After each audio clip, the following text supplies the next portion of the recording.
सभिनी दोस्तनि खे, ॾिसंदड़नि खे, ॿुधंदड़नि खे इंडस डायलॉग में भलीकार।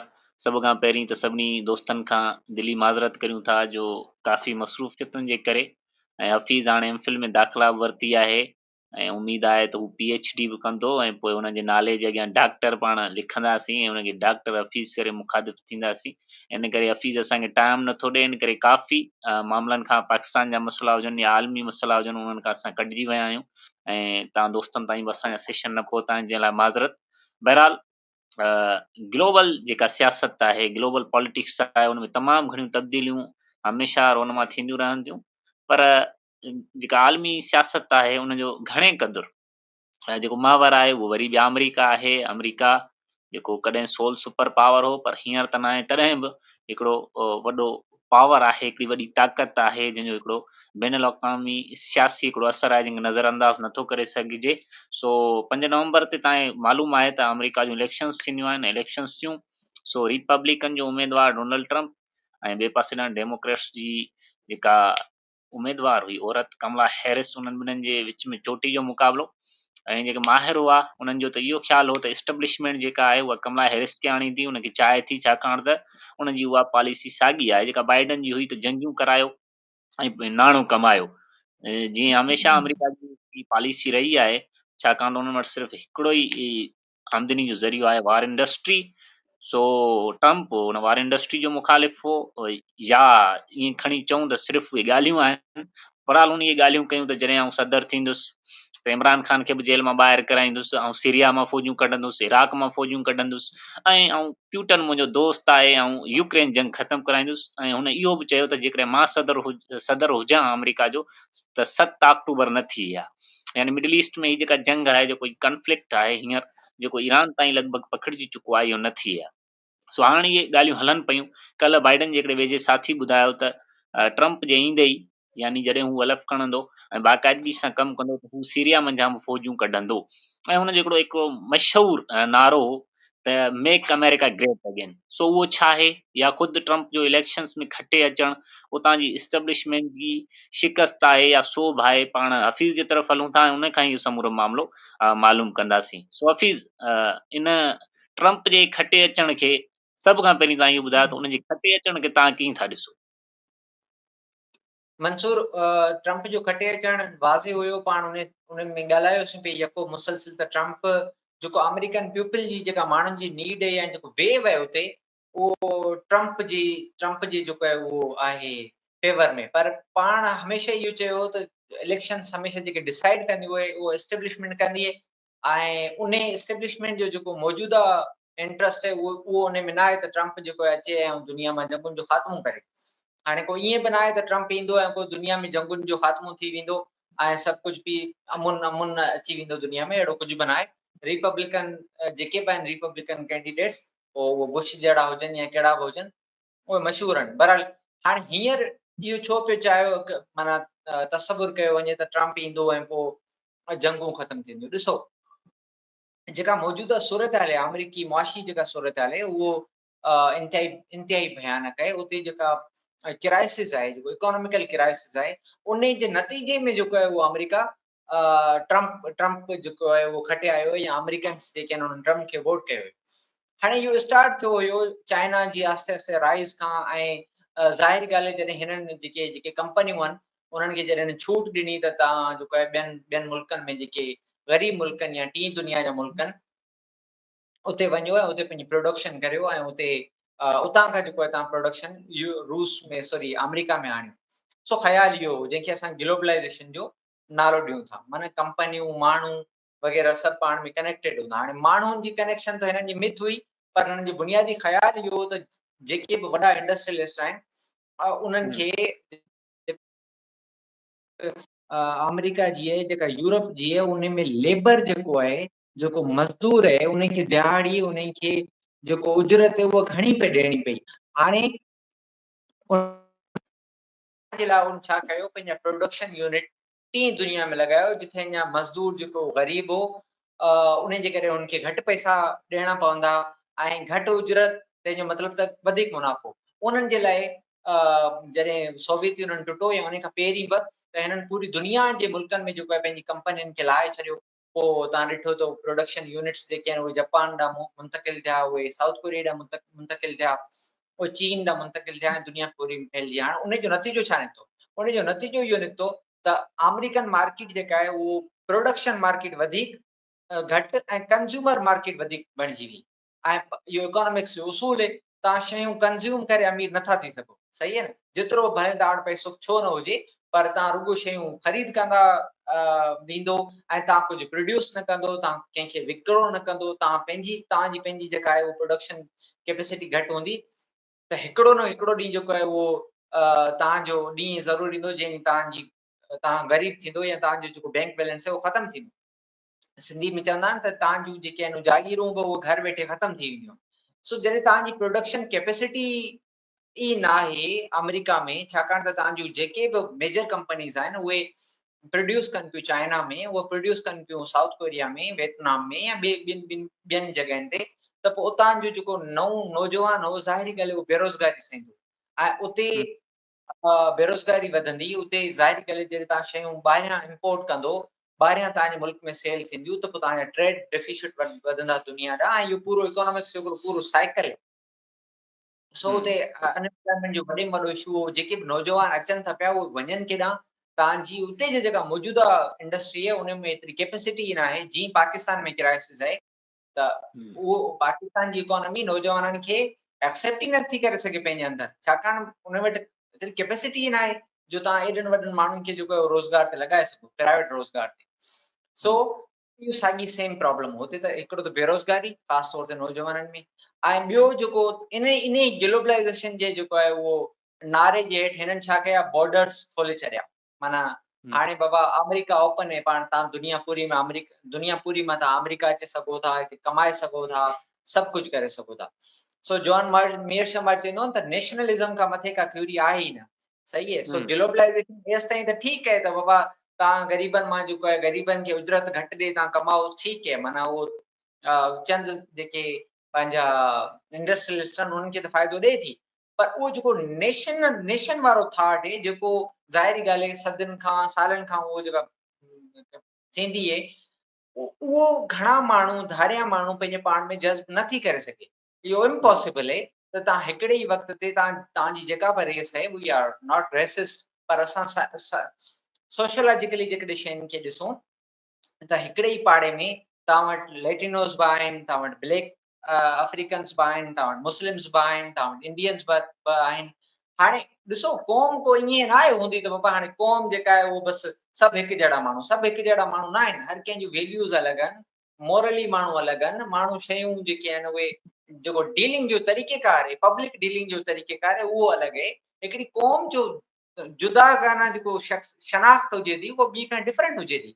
पोइ जॾहिं हिननि ग्लोबलाइज़ेशन जे इन नारे जे हेठि पैसा कमाइण जे लाइ या दुनिया पूरी में अमरीकी जेको आहे उहो प्रोडक्ट्स या अमरीकी जेको असरु वधाइण जे लाइ हिननि जेको इहो पूरी दुनिया मां माण्हू खणे हिकु यूरोप ऐं पोइ अमेरिका पहुचाया, या पहिरीं अमेरिका ऐं पोइ यूरोप पहुचाया, त उते थियो छा, उतां जूं जेके इंडिजिनियस कम्यूनिटीज़ हुयूं या उते जेके माण्हू रहिया पिए, दे फील थ्रेटन त बाबा ही माण्हू आहिनि केरु, अचानक सां हेॾा केरु अचे विया। हींअर हिकिड़े अंदाज़े मुताबिक़ 2 करोड़ अमेरिका में त रुॻो माण्हू इलीगल माइग्रेंट्स आहिनि। हाणे उहो माइग्रेंट्स जेके आहिनि उहो बि तव्हांजी जंगुनि जे नतीजे में तव्हांजे मुल्कनि में अचणु शुरू थिया।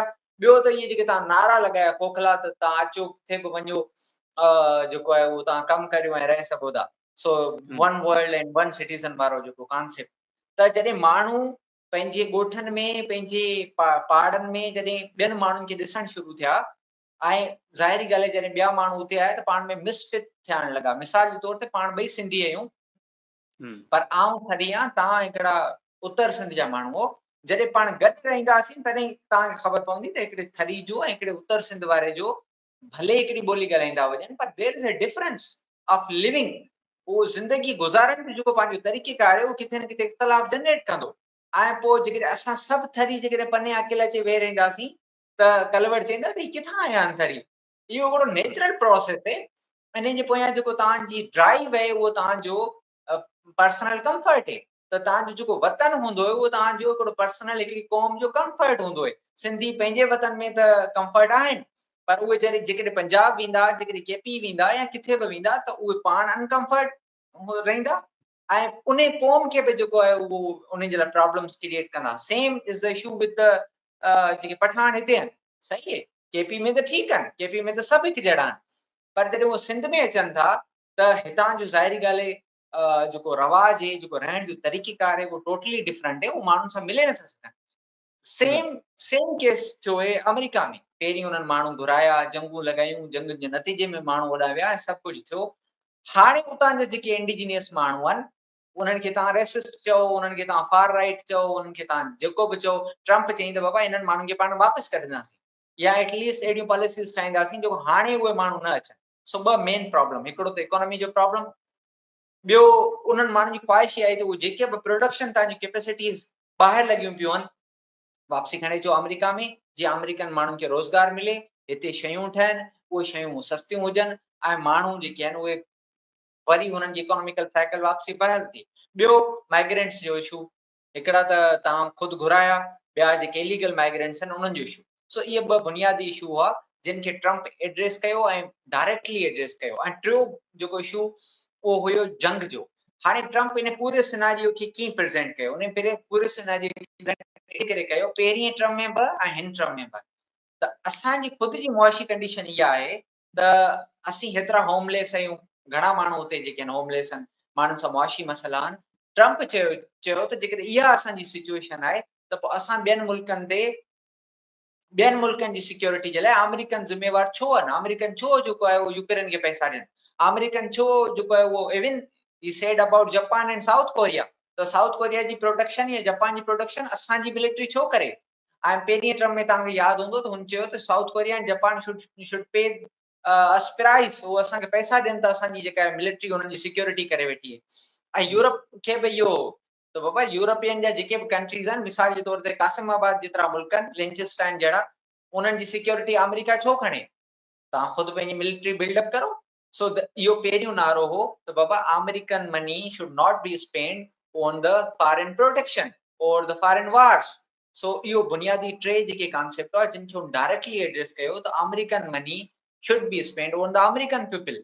ऐं हुन चयो त we will make America great again by investing on its people. हम असां जेको आहे माण्हुनि ते वरी इन्वेस्ट कंदासीं, जेको अमेरिकन पैसो ॿाहिरि पियो वञे या जेको बि हुनजी सर्कुलेशन थिए थी पई, जिथे बि सर्कुलेशन थिए थी हुनखे बंदि करे असां माण्हुनि ते के इन्वेस्ट कंदासीं, माण्हुनि जूं ज़िंदगियूं बहितर कंदासीं। दैट्स वाई उहो खटे वियो। ऐं उहो ॾिसो ख़्यालु केॾो भलो आहे, ख़्यालु भलो आहे न।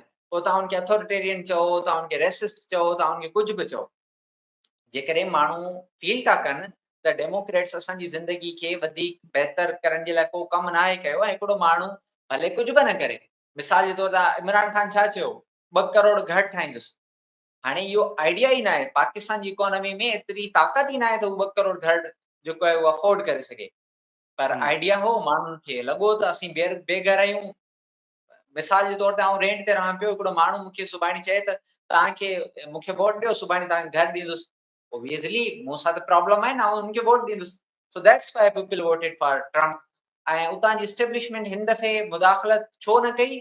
छाकाणि त जेको माण्हुनि जो किरोध हो उहो माना पंहिंजो क्रॉस करे चुको। जेका रेस थियणु घुरिजे आहे उहो बि न थी, माना डिसाइसिवली खटे।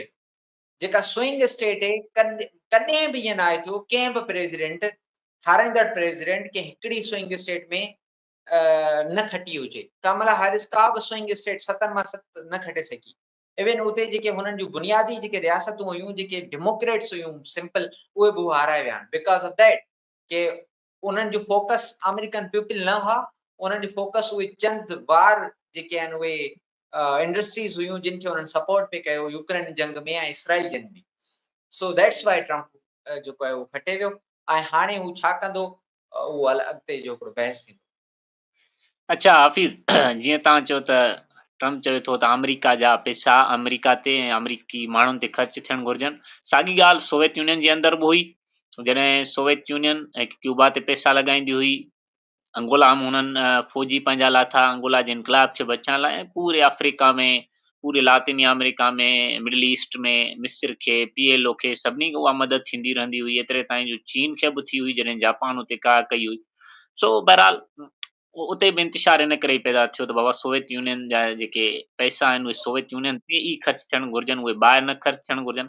हाणे ताज़ो असांजो हिकिड़ो दोस्त इराक मां आयो, तक़रीबन हुन 8-10 साल हुते गुज़ारिया आहिनि। उन बि इहो ई ॿुधायो त ईरान जा माण्हू इस्लामी इन्क़लाब मां बेज़ार न आहिनि, पर उतां उन जी पॉलिसियुनि खां बेज़ार आहिनि। त हू पंहिंजा जेका समूरा पैसा आहिनि उहे हिज़्बुल्लाह ते लॻाइनि था, हमास ते लॻाइनि था, होसियुनि ते लॻाइनि था, इराक ऐं शाम में लॻाइनि था, बशर उल असद जी सरकार खे बचाइण लाइ लॻाइनि था, पर ईरान जे माण्हुनि जा ॾुख दर्द या बेरोज़गारी ख़तमु करण लाइ हू कुझु बि नथा कनि। सो इहो ट्रंप इन ई बयानीअ ते खटियो आयो आहे। हाणे तव्हां असांखे इहो ॿुधायो, ट्रंप हमेशह इहो चवंदो रहियो त मां जीअं ई सदर थींदुसि ऐं हिकिड़े ॾींहं में प्यूटन खे फ़ोन कंदुसि ऐं हीअ जंग ख़तमु थी वेंदी। प्यूटन बि तव्हां ॾिठो त ट्रंप खे हुन वेलकम बि कयो ऐं उनखे मुबारकबाद बि ॾिनी हुनजे सदर थियण ते। हुन इहो बि चयो त जेकॾहिं ट्रंप अमुन चाहे थो त पोइ यूक्रेन खे गैर जानिबदार यानी न्यूट्रल रहणो पवंदो, बफर ज़ोन तौरु रहणो पवंदो। बाक़ी हू चीन जो हू किथे बि ज़िक्र न कंदो रहियो आहे। ऐं ॿी हिकिड़ी अहम ॻाल्हि, जीअं बाइडन खे रूस फोबिया हो, तीअं ट्रंप खे ईरान फोबिया आहे। सो जेका हिन दफ़े ट्रंप जो ॿिएं टेन्योर में खटे अचणु आहे, उन में यूएस फॉरेन पॉलिसी जेका रूस ॾांहुं आहे, ईरान न आहे या चीन न आहे, या जेके अमरीकी मुखालिफ़ मुल्क आहिनि उन्हनि ॾांहुं कहिड़ी रहंदी? तव्हांखे छा थो नज़र अचे त कहिड़ी वॾी तब्दीली ईंदी? मंसूर, 3 सवाल आहिनि तव्हांजा, छाकाणि त ट्रंप जूं जेके पॉलिसीज़ आहिनि उहे टिनी कन्फ्लिक्ट्स खां ते मुख़्तलिफ़ हुन जूं राय आहे। मिसाल जे तौर ते हिकिड़ी त यूक्रेन कन्फ्लिक्ट जेको डायरेक्टली लिंक्ड आहे विथ नेटो, सही आहे, पहिरीं पाण उनखे एड्रेस कंदासीं। ॿियो तव्हांजो सवाल आहे ईरान सां रिलेटेड, जेको मिडल ईस्ट वारो कॉन्सेप्ट अचे थो। ऐं टियों तव्हांजो रिलेटेड विथ चाइना। हाणे ट्रंप इन्हनि टिनी मामलनि ते तमामु क्लियर हो। जॾहिं फर्स्ट टाइम खटे आयो 2016 में, तॾहिं यूरोपियन जेके एनालिस्ट हुआ उन्हनि इहो चयो त उहो अमेरिकन सिक्योरिटी अम्बरेला जेको आहे न, उन में हाणे जेको आहे उहो सोराख़ थी चुको आहे, माना उहो हाणे सेफ न आहे। ऐं हुन इहो ई चयो त बाबा जेकॾहिं NATO countries 2% of its GDP इस्तेमालु नथियूं कनि त असां नेटो जी जेको आहे उहो असां वधीक नथा अफोर्ड करे सघूं नेटो खे। सो ट्रंप नेटो जी वधाइण एक्सपेंशन त परे जी ॻाल्हि आहे, पर उन्हनि जी जेका मौजूदा ऑर्गेनाइज़ेशन आहे उन जी बि चितो मुखालिफ़ आहे। त बाबा नेटो एग्ज़िस्ट ई न करणु घुरिजे। जॾहिं तव्हां बिलियंस ऑफ डॉलर नेटो ते ख़र्च करो था, छो था करियो? दैट्स वाई इन ते पाण पहिरीं ॻाल्हाया। जी। सो हाणे जेको यूक्रेन जो कॉन्फ्लिक्ट आहे उहो रिलेटेड आहे नेटो जी एक्सपेंशन ॾांहुं, छाकाणि त बुनियादी रूस जो मसइलो इहो आहे त नेटो खे यूक्रेन जॉइन न करे। So hmm. Definitely under the Donald Trump NATO खे यूक्रेन जी कॾहिं बि मेंबरशिप नथी मिले सघे। ऐं ॿी ॻाल्हि इहा त नेटो जे लाइ को सॉफ्ट कार्नर न आहे ट्रंप वटि, छाकाणि त अमेरिका बिलियंस अमेरिका 7% पंहिंजी जीडीपी लॻाईंदो आहे नेटो ते या पंहिंजी फोर्सिस ते, ऐं यूरोपियन जेके आहिनि उहे को 1% लॻाईंदा आहिनि, 1.5% लॻाईंदा आहिनि। So there is a clear gap. So उन गैप खे ट्रंप एड्रेस पियो करणु चाहे। त यूक्रेन वार त क्लियर आहे, पोइ अॼु ख़तमु थिए, ट्रंप जे प्रेसिडेंट थियण खां पहिरीं ख़तमु थिए, कॾहिं थिए, छाकाणि त ज़ेलेंस्की जी ख्वाहिश आहे त हिन 2 महीननि में जेकॾहिं जंग जो नतीजो न निकिरे, एटलीस्ट को ठाह थिए, हा त बहितर रहंदो। जेकॾहिं ट्रंप जी मौजूदगी में असांजो ठाह थियो, छाकाणि त पंहिंजे दम ते त हिकिड़ो ॾींहुं बि नथा विड़े सघनि न। सो जेकॾहिं डोनाल्ड ट्रंप इहो बयान सिर्फ़ु जारी करे छॾंदो त बाबा असां हाणे को बि सपोर्ट न कंदासीं फाइनेंशियली या मिलिटरीली यूक्रेन खे, बस उहो ॾींहुं कलेप्स जो आहे। त अञा हू टेक्निकली प्रेसिडेंट न आहे। सो प्रेसिडेंट अञा 2 महीना ईंदड़ 20 जनवरी 2025 ताईं बाइडन आहे। तो सो बाइडन हींअर ई जेको आहे उहो दे आर ट्राइंग कि किथे न किथे उहो थी वञे, सीज़ फायर थी वञे। ज़ेलेंस्की जी इहा ख्वाहिश आहे ट्रंप बाइडन जे हूंदे सीज़ फायर थी वञे।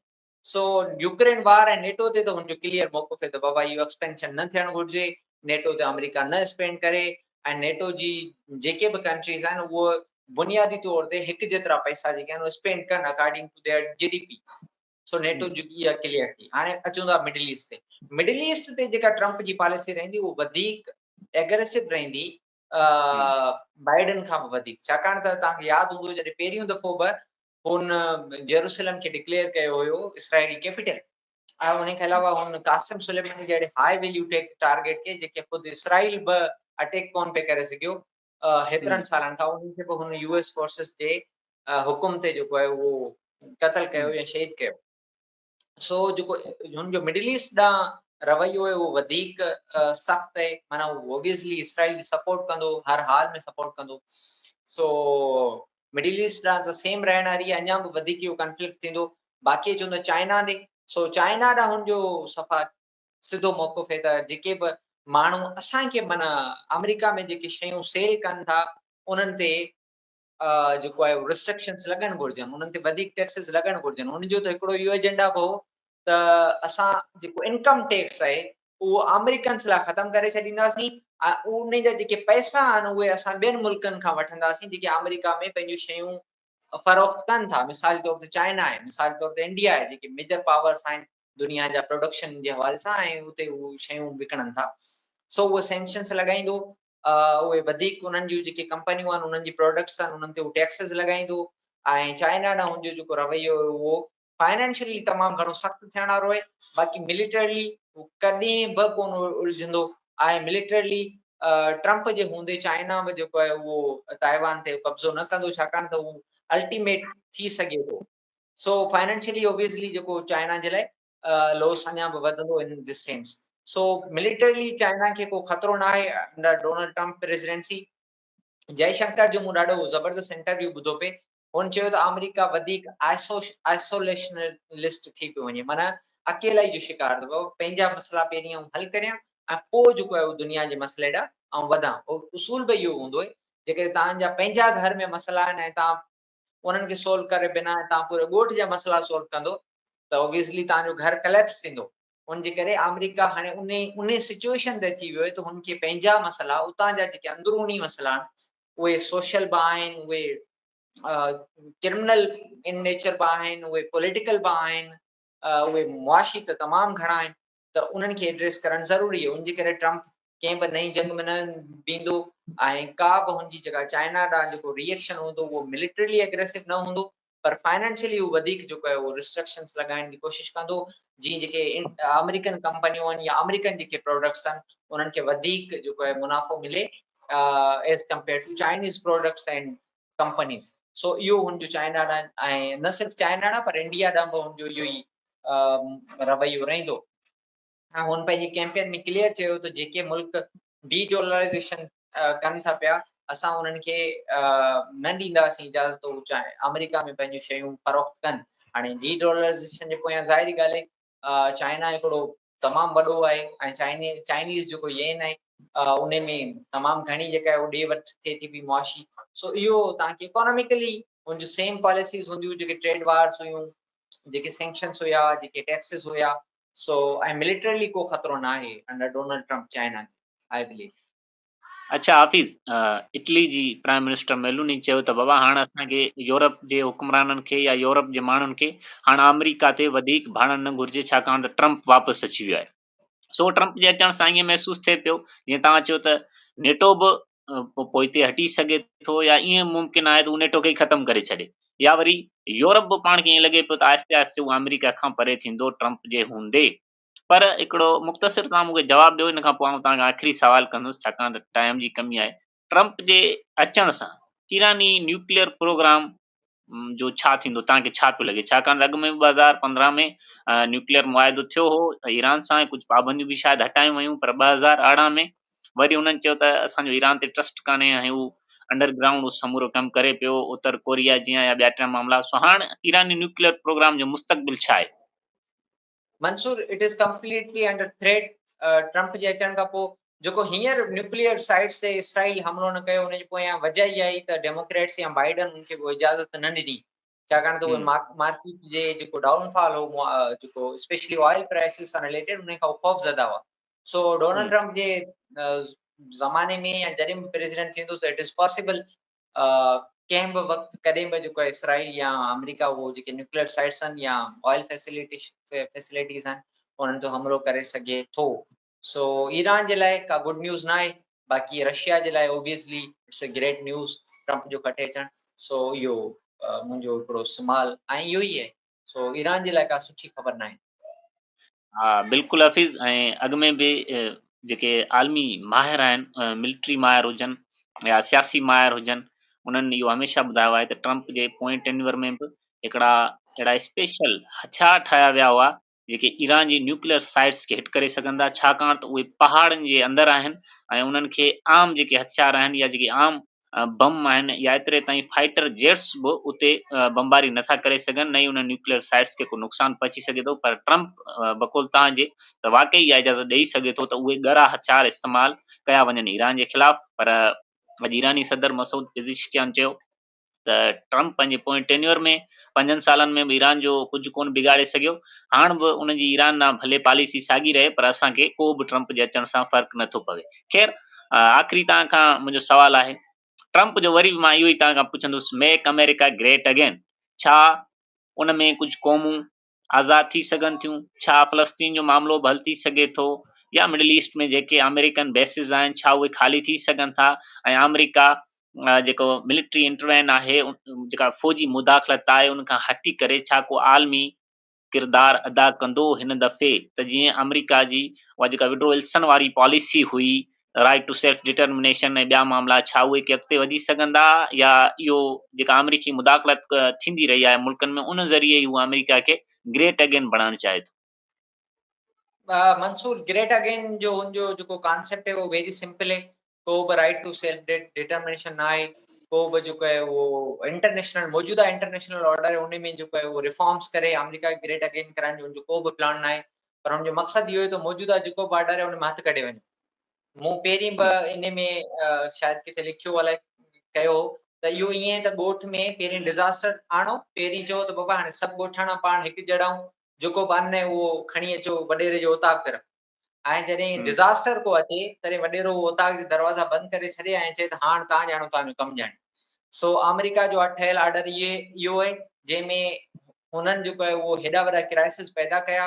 ऐं हाणे डोनाल्ड ट्रम्प जे सूरत में अमेरिका जा माण्हू इहो त चाहिनि त बाबा अमेरिका पंहिंजा मसइला पाण संभाले, दुनिया ॼाणे, दुनिया जो कमु ॼाणे।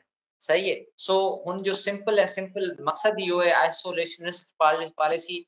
त अमेरिका पंहिंजा मसइला पाण जेको आहे उहो सॉल्व करे, बाक़ी दुनिया ॼाणे, दुनिया जा मसइला ॼाणे। इवन जेको पेरिस पीस एग्रीमेंट हो या पेरिस जेका क्लाइमेट ट्रीटी हुई उन मंझां बि अमेरिका निकिरे चुको हो। वर्ल्ड हेल्थ ऑर्गेनाइज़ेशन खे जेके पैसा मिलंदा उन मंझां बि अमेरिका निकिरे चुको हो। यानी उहे इदारा जेके अमेरिका जे फंड ते हलंदा हुआ उन्हनि मंझां बि अंडर डोनाल्ड ट्रम्प जेको आहे उहो निकिरे चुको। सो इहा स्टेटमेंट अचण जी रुगो देरि है त America will not provide fund to the United Nations ऐं कंप्लीटली ही सिस्टम उन ई ॾींहुं जेको आहे कलेप्स थी वेंदो। सो डोनाल्ड ट्रम्प जी पॉलिसी इहा ई आहे। ऐं मेक अमेरिका ग्रेट अगेन जा मतिलबु इहो आहे त अमेरिका जा जेके उते जूं जेके मुआशी मसइला आहिनि उहो बुनियादी तौर ते हल करणा ऐं उहो हल करे वरी जेको आहे उहो दुनिया जे नक्शे ते ईअं वापसि अचणो आहे जीअं वर्ल्ड वार 2 में जेको आहे अमेरिका लैंड कयो। सो उहो हुननि जो सिंपल प्लान आहे।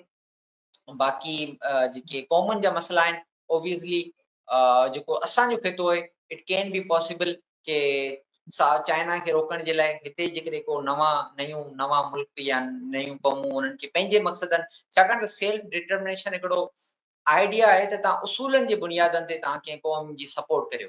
जीअं चाइना जे माओज़ेडोंग कई बांग्लादेश जे, अल्दो पाकिस्तान हुनजो मेजर हलायो पर हुननि जी जेका आहे उहो पाकिस्तानी आर्मी जी चाइना मुखालफ़त हिमायत न कई। या त तव्हांजा जेको सोवियत यूनियन हो उहो जेको आहे उसूलनि जे तहत मुल्कनि जी मदद कंदो या रेज़िस्टेंस मूवमेंट जी मदद कंदो। सो चाहे अमेरिका वटि अहिड़ो को बि उसूल न आहे त कंहिं बि ग़ुलाम क़ौम जी मदद कजे। हाँ, हुनजा इंट्रस्ट ज़रूरु आहिनि त किथे न किथे चाइना खे रोकण जे लाइ, किथे न किथे रूस खे रोकण जे लाइ। रूस खे त ऑब्वियसली ख़तरो न आहे in this Donald Trump's 4 year period, पर चाइना खे रोकण जे लाइ उहो हिते क्रिएट करे सघे थो नयूं ॻाल्हियूं। मिसाल जे तौर ते तव्हांखे यादि हूंदो त मिज़ोराम जो सीएम मिज़ोराम जो सीएम करंटली उहो यूएस वियो ऐं मिज़ोराम जेका आहे उहा इंडियन जी साउथ ईस्ट बांग्लादेश खां परे वारी रियासत आहे ऐं उन में 98% पॉपुलेशन क्रिश्चियन आहे। सो उहो उते वियो ऐं हुन चयईं त बाबा मिज़ोराम जा माण्हू जेके कुझु म्यांमार में आहिनि, कुझु बांग्लादेश में आहिनि, कुझु इंडिया में आहिनि ऐं उन्हनि खे हिकिड़ी जेका आहे उन्हनि जी फाइनल डेस्टिनेशन इहा आहे त उन्हनि जे लाइ हिकिड़ी अलॻि रियासत हुजे। हाणे इहा ख़्वाहिश अमेरिका जी आहे। इन ख़्वाहिश जे मुतलिक़ ऑलरेडी शेख हसीना ॿुधाए चुकी आहे। यानी शेख हसीना खां बि इहो डिमांड कई वई हुई त तव्हां असांखे कुझु हिसो ॾियो, न त असां जेको आहे अहिड़े क़िस्म जी रियासत ठाहे सघूं था। हाणे इंडिया जो जेको मौजूदा वक़्त में अमेरिका सां जेको परे थियण जो हिकिड़ो बुनियादी कॉन्सेप्ट इहो बि आहे त हुननि खे हिते का न का साउथ एशिया में पंहिंजी वरी ॿी चौकी खपे। छाकाणि त हम्म, पाकिस्तान हुनखे उहो सर्व नथो करे सघे। जीअं मिडिल ईस्ट में उनखे इसराइल सर्व पियो करे, पाकिस्तान उनखे चाइना जे अगेंस्ट ईअं सर्व नथो करे सघे, छाकाणि त पाकिस्तान जा चाइना सां जेके आहिनि उहे लिंकेजिस आहिनि, उनजे लाइ हुननि खे अलॻि सां रियासत खपे। पोइ रियासत किथे बि ठही सघे थी, अफ़गानिस्तान में बि ठही सघे थी, इंडिया जो हिसो टुटे सघे थो, पाकिस्तान जो हिसो टुटे सघे थो, इन वर्स्ट केस सिनारियो कुझु बि थी सघे थो। उनजे करे इहो यूएस जो इंट्रस्ट आहे त हुनखे साउथ एशिया में, इंडो पैसिफिक में हिकिड़ी नई चौकी खपे, नओं हुनखे हिमायती याफ़्ता मुल्क खपे, छाकाणि त पाकिस्तान चाइना जे अगेंस्ट यूएस जी हेल्प नथो करे सघे, छाकाणि त यूएस इन लेवल ते पाकिस्तान खे पैसा ऐं इन्वेस्टमेंट नथो ॾेई सघे जे लेवल ते चाइना हुनखे सपोर्ट करे। उनजे करे ऐं इंडिया जी तव्हां ख़बर आहे त हुनजो हिकिड़ी स्टैंडर्डाइज़ फॉरेन पॉलिसी आहे, उहो कंहिं बि मुल्क जे चवण ते पंहिंजो मुल्क न आहे हलाईंदा। उनजे करे US is feeling uncomfortable in working with India, और ऐं तव्हांखे ख़बर आहे त इहे सभु मामला। ऐं म्यांमार जो जेको सदर आहे या जेको हुते मिलिट्री जो जनरल आहे, उन जा तमामु वेझा तालुकात आहिनि शी जिनपिंग सां, उते बि पॉसिबल न आहे, बांग्लादेश में बि पॉसिबल न आहे।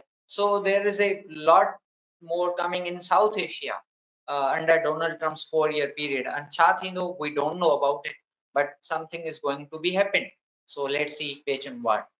हा, Sorry. मां पंहिंजी ॼाण मुताबिक़ तव्हांखे ॿुधाईंदो हलां त ॾखिण एशिया में जल्द हिकिड़ो मुल्क ठहण वारो आहे जेको यकीनन इसराइल जी सर्व कंदो, एंटी चाइना ऐं एंटी ईरान तौरु। ख़ैर मां हुनजो नालो न वठंदुसि फ़िलहाल, पर हुनखे वॾी अमरीकी हिमायत हासिलु आहे ऐं इन फ्यूचर ॾिसूं त अमरीका सां हुननि जा कहिड़ा तालुकात जुड़नि था। बहरहाल मां तव्हांखे ॿी हिकिड़ी करेक्शन कराईंदो हलां त माओज़ेतुंग जॾहिं मौजूदु हो त हुन बंगाल जी आज़ादी जी मुखालफ़त कई हुई, ऐं एतिरे ताईं जो फैज़ अहमद फैज़ जहिड़ा जेके कम्युनिस्ट आहिनि उन्हनि बि सोवियत यूनियन खे चयो त असीं लेनिन प्राइज़ तव्हांजे मुंहं ते हणंदासीं जेकॾहिं तव्हां बंगाल जी मदद सिक्योरिटी काउंसिल में या मिलिटरली बंदि न कई त।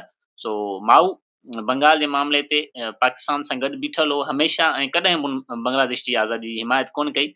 आख़िर जॾहिं 74 में हिते इस्लामी मिलिटरीली चाइना सपोर्ट न कयो पाकिस्तान खे इन दैट पार्ट, सपोर्ट मां न कयो। सिर्फ़ु बस हालांकि ऐं करे हाणे सघियो पियो। तव्हां मूंखे हिकिड़ो मुख़्तसिर जवाबु ॾियो त पाण सेशन ख़तमु कयूं। जीअं तव्हां चयो त हाणे ट्रंप वर्ल्ड हेल्थ ऑर्गेनाइज़ेशन ॿिया टिया यूनाइटेड नेशंस जा फंड बि बंदि कंदो, ऐं ॿाहिरिनि मामलनि में बि जेकॾहिं हू मुदाख़लत न कंदो, यूरोप जे मामलनि में मुदाख़लत न कंदो, हू नेटो जी एक्सपेंशन खे घटाईंदो, हू रूस ॾांहुं हथु वधाईंदो, त पोइ अमरीकी बालादस्ती कीअं रहंदी? न रहंदी, simple, that's it. That's it. Thank you Hafeez, तव्हांजी वॾी महिरबानी तव्हां इन्हनि सभिनी मामलनि ते। इन जो हिकिड़ो मिसाल ॾींदो हलियां। जॾहिं लास्ट टाइम जी वर्ल्ड हेल्थ ऑर्गेनाइज़ेशन जी ट्रंप पैसा बंदि कया ऐं चाइना हुनखे पैसा ॾियणु शुरू कया, माना अमेरिका पैसा बंदि कया, चाइना हुनखे पैसा ॾियणु शुरू कया, ऐं कोविड 4 महीना हलंदो रहियो चीन में, वर्ल्ड हेल्थ ऑर्गेनाइज़ेशन कंहिंखे दुनिया खे ॿुधायो ई न कोविड जहिड़ी शइ फैली, छाकाणि त हू चाइना जो इमेज हर्ट थिया। सो दैट्स वाई दर ठाहिया भले हुननि, जेकॾहिं अमेरिका पैसा बंदि कंदो चाइना ॾींदो, बस। ठीकु आहे हफ़ीज़, तव्हांजी वॾी महिरबानी। तव्हां सिस्टम है मंसूर, ही एनजीओ सिस्टम है जेको मौजूदा वर्ल्ड ऑर्डर है न, वो एनजीओ सिस्टम है, बस पैसनि ते हलंदो जे केर बि ॾे। हा, फ़िलहाल उहो कंहिं बि हिकिड़े मुल्क जे कंट्रोल में न रहंदो, उहो फ़िलहाल ईअं एनजीओ टाइप हलंदो, जेको बि हुनखे फंड ॾींदो फ़िलहाल उहो हलंदो। सो बहरहाल वरी बि ॾिसंदासीं त अक़वाम मुतहिदा बि बीजिंग अचे थो या उहो न्यूयॉर्क में ई रहंदो, छाकाणि त हू पोर्चुगाल जे वीचारे खे उहो अचण बि कोन था ॾियनि इसराइल, ऐं इन फ्यूचर हुनखे न्यूयॉर्क बि कोन अचणु ॾींदा। बहरहाल तव्हांजी वॾी महिरबानी जो तव्हां असांखे इन्हनि सभिनी मामलनि खां आगाह कयो, ऐं जेके तव्हां ॻाल्हियूं ॿुधायूं पाण इन फ्यूचर ॾिसंदासीं त उहे केतिरे क़दुरु अप्लाए थियनि थियूं। सो असांजा ॾिसंदड़ ॿुधंदड़ जेके आहिनि, उमेद आहे त उन्हनि खे ई सेशन पसंदि ईंदो ऐं हू पंहिंजी राय खां बि असांखे आगाह कंदा। Thank you Hafeez. Thank you so much Mansoor.